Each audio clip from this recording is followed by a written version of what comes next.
Nagbabala ang Philippine National Police sa tumataas na kaso ng bentahan ng sanggol sa bansa. Mula Pebrero 2 hanggang Pebrero 4, 6 na bata ang narescue at 7 sospek ang naaresto sa magkakahiwalay na anti-trafficking operation.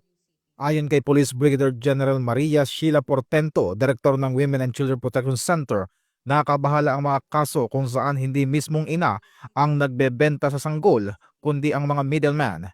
Pinangangambahang maaari pang maibenta muli ang mga bata. Nabatid din na ilang transaksyon ang napag-usapan pa lamang bago pa maipanganak ang sanggol at may isang 2 araw na sanggol na nasakip ng mga otoridad.